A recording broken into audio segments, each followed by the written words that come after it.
At my graduation party, I watched my father slip powder into my champagne glass. Smiling, I stood up and handed the glass to my sister instead. She drank what was meant for me. You know that feeling when your entire world shatters in an instant, and you realize the people who were supposed to love you most are actually trying to destroy you? That's exactly what happened to me on what should have been the happiest day of my life, my college graduation. I saw it with my own eyes, my father, Joseph Harris, slipping a white powder into my champagne glass, his eyes darting around like a predator. My own father, trying to poison me. To even begin to understand how it came to this, you need to know about my family. The Harrises weren't just wealthy.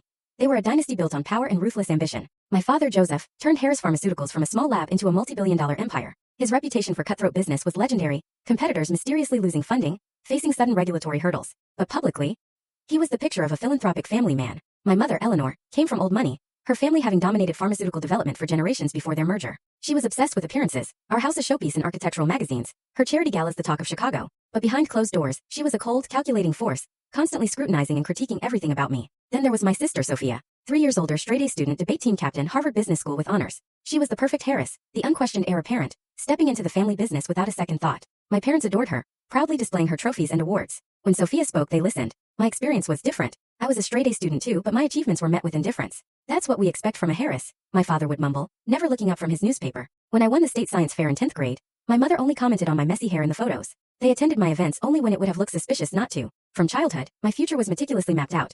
Pharmaceutical sciences, the family business, running the research division while Sophia handled the business side. My protests were simply ignored. When I developed a passion for environmental science in high school, specifically, how pharmaceutical waste harms ecosystems, my father dismissed it as tree-hugger nonsense. During my junior year, I dared to apply to Northwestern, specifically for their environmental science program. The confrontation was explosive. My father threatened to cut me off. My mother wept about family duty and tradition, but I stood my ground. I argued that I could still make a difference in the world without following their exact suffocating path. After weeks of chilling silence, they relented, but with conditions. They'd pay for my education, but I had to minor in biochemistry and work summer internships at their company. A compromise, but one that left me feeling like I was walking on eggshells. College brought a partial, fragile freedom, but every holiday break was a fresh barrage of passive-aggressive comments about my phase and how I'd come to my senses. During my junior year, the pressure escalated. They sent me job descriptions for their research department. When I secured an internship with an environmental nonprofit instead, they threatened to stop paying my tuition. I didn't give in. I took out loans for my final year, determined to chart my own course. What they didn't know, what they couldn't have known until recently, was that my maternal grandmother, Lillian, my mother's own mother, had left me a significant inheritance. A trust that would become accessible when I turned 23 or graduated college, whichever came last.